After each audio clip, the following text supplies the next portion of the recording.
욥기 37장까지 우리가 보았던 것처럼 원인을 알 수 없는 이 욥의 고난, 그래서 이것 때문에 탄식하는 그런 욥의 모습들, 그리고 이런 모습을 보고 있는 욥의 친구들의 이 변론, 이 37장까지 계속 이어지게 되었습니다. 그 욥의 고난에 대해서 하지만 어떤 결론도 나지 않았죠. 더 상처가 깊어지게 되고 욥은 더 힘들어지게 되었습니다. 자, 그런데 38장부터 욥과 그의 친구들의 이 긴 논쟁이 끝이 나게 되고요. 하나님이 이제 욥에게 직접 말씀하기 시작하셨습니다. 그래서 우리가 여기에서 먼저 좀 알 수 있는 것은 하나님께서는 절대로 침묵하지 않으신다라고 하는 사실입니다. 우리에게도 마찬가지죠. 침묵하시는 것처럼 보이지만, 아무 응답도 없는 것처럼 보이지만 침묵하지 않으신다.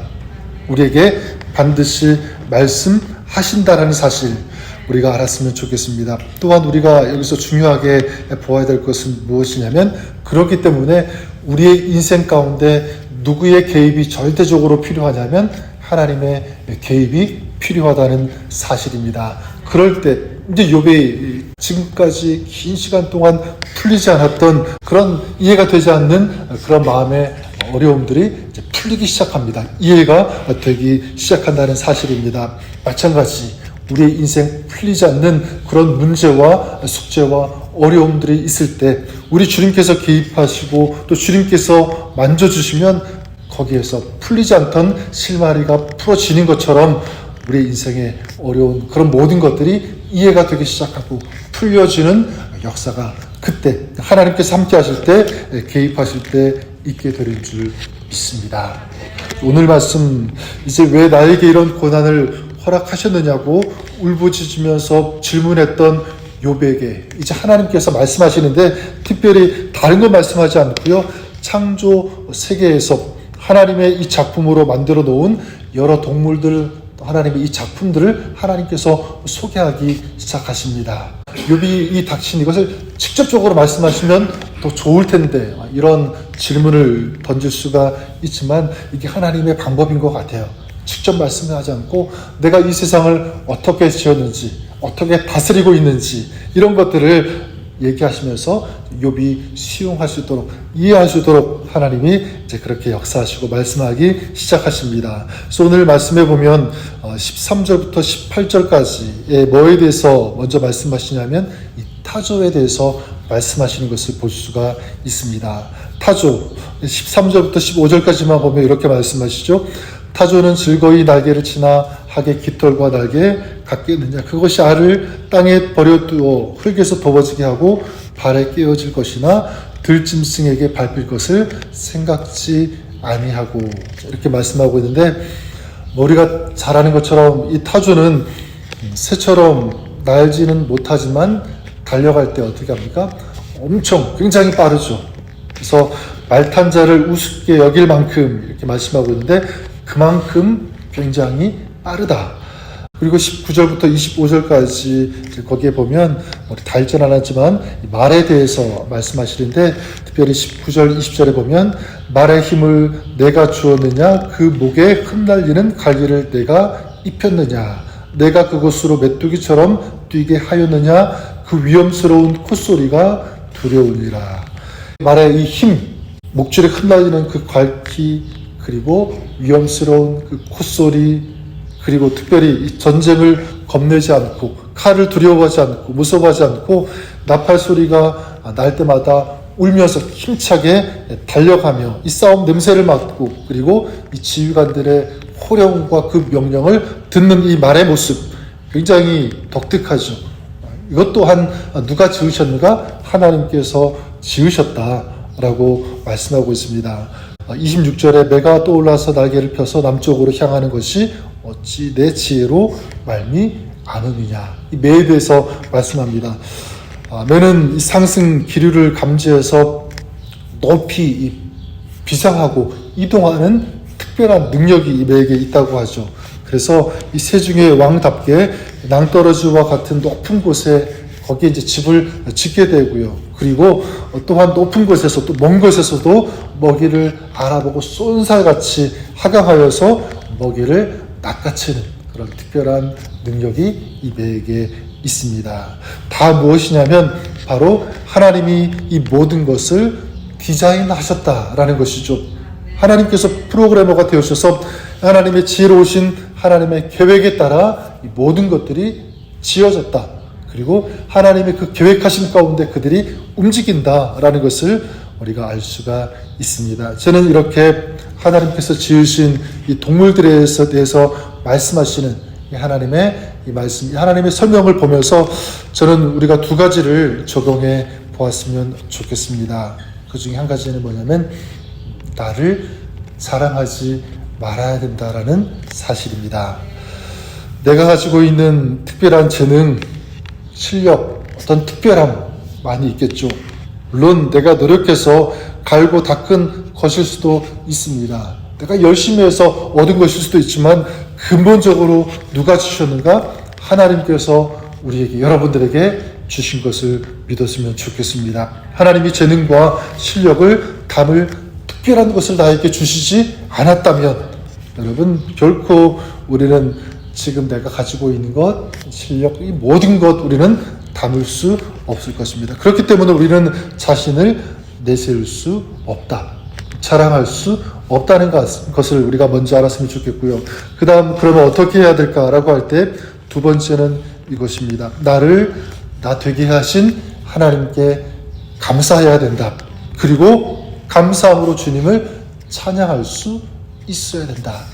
우리가 이것을 적용했으면 좋겠습니다. 오늘 우리가 읽었던 바와 같이 말씀에 하나님께서 창조하신 이 다양한 모습들 그리고 이 동물들의 특징들을 말씀하시죠. 그렇다면 우리 사람도 마찬가지라고 생각합니다. 사람은 보면 비슷한 사람들이 있는 것 같아요. 굉장히 많이 닮은 사람들이 많이 있습니다. 하지만 어느 누구도 똑같은 사람은 한 사람도 없다는 것. 여러분 지구상에 수십억 굉장히 많은 사람이 살고 있지만 똑같은 사람은 한 사람도 없는 것 같아요. 거의 닮은 그런 사람들은 있지만 성격, 성품, 생김새 다 따지고 보면 조금이라도 다 다른 것을 우리가 알 수 있습니다. 쌍둥이를 보면 보통 우리가 보면 너무 똑같다. 차이점이 하나도 없는 것처럼 보여도 부모님이 보면 차이점이 있잖아요. 그렇죠? 다른 것이 있습니다. 우리는 잘 분간하지 못해도 부모님은 알고 있습니다. 우리가 비록 내 생김새와 모습 그리고 내가 살아가는 삶의 처지 이런 것들 내가 볼 때는 좀 이해가 되지 않을 수 있습니다.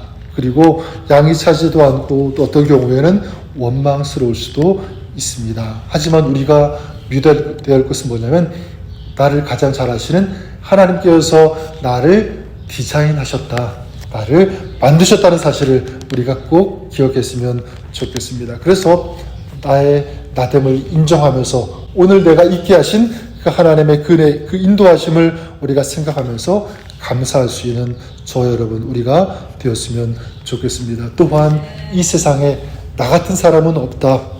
나를 유일하게 그 하나님의 그 섭리와 그 인도하심 가운데 나를 여기 놓으셨다라는 사실을 인정하고 그래서 하나님께서 나를 지으신 나는 하나님의 작품이다라는 것을 우리가 고백하면서 선포할 수 있는 또 감사할 수 있는 저 여러분 우리가 될 수 있기를 바랍니다. 그렇다면 내 인생을 향한 하나님의 지혜 나는 오늘 내일 어떻게 될지 모르지만 하나님은 다 보고 계시고 알고 계시고 하나님의 그 선하심 가운데 우리를 인도하실 것이다 라는 사실을 우리가 인정하고 신뢰했으면 좋겠습니다. 그래서 하나님께서 나에게 행하신 그 일들 그 속에 하나님의 신실한 계획과 뜻이 있음을 믿고 또 앞으로도 하나님께서 그렇게 우리를 인도해 주실 것이라는 사실을 인정하고 고백했으면 좋겠습니다. 오늘 말씀에 나오는 이 타조, 말, 매 이런 것들이 나오는데 그들의 빠름 그리고 힘 높이 나르는 것 어떻게 보면 굉장히 부러울 수도 있습니다. 어떻게 저렇게 날지 어떻게 저렇게 빠르지 우리가 부러워할 수 있지만 여러분 하나님께서 우리 사람을 가장 아름답게 그리고 가장 뛰어난 존재로 또 놀라운 존재로 나를 또 여러분들을 지으셨다는 사실을 잊지 않았으면 좋겠습니다. 우리는 특별히 누구의 형상을 따라 지음을 받았냐면 하나님의 형상을 따라 지음받은 하나님의 사람인 줄 믿습니다. 그리고 또한 우리 인간만이, 이 사람만이 하나님과 교통할 수 있다. 영적인 그런 교제를 하나님과 나눌 수 있다는 사실이 정말 특별한 놀라운 은혜 아니겠습니까? 또한 세상을 지으시고 주관하시는 하나님 안에서 우리는 살아갈 수 있다는 사실입니다. 주님과 동행하는 그런 삶, 진정한 복 있는 삶을 살아갈 수 있다는 사실입니다. 또한 오늘 우리가 살아가는 동안 하나님께서 우리에게 주시는 힘과 능력, 이것을 가지고 살아갈 수 있다는 사실입니다. 그러니까 타주보다 우리는 더 빠르고 더 용맹하고 또 이 매보다도 더 영적으로 더 높이 비상할 수 있는 그런 뛰어난 존재, 가장 놀랍고 아름다운 존재가 바로 나다, 우리다라는 사실을 우리가 꼭 기억했으면 좋겠습니다. 오늘 전체적으로 볼 때 가장 중요한 것은 이건 것 같아요. 그래서 이제 38장부터 이어지는 그런 내용이지만 우리 인생, 여러분의 인생, 나의 인생에 누가 개입하셔야 되는가? 하나님께서 개입하셔야 되는 줄 믿습니다. 욥의 인생에 그 이해되지 않는 그런 순간, 그런 상황 가운데 이제 하나님께서 개입하셔서 설명하시고 말씀해 주셨을 때 욥의 그 응어려진 그런 모든 풀리지 않았던 것들이 이제 하나하나 풀어지는 것처럼 우리 인생에 응어려지고 아프고 힘들고 이해되지 않는, 풀리지 않는 그런 숙제들, 우리 하나님께서 개입해 주실 때 풀어지는 그런 은혜의 역사들이 있게 되어지는 줄 믿습니다. 그러니까 우리의 삶은 끊임없이 누구와 연결되어져야 됩니까?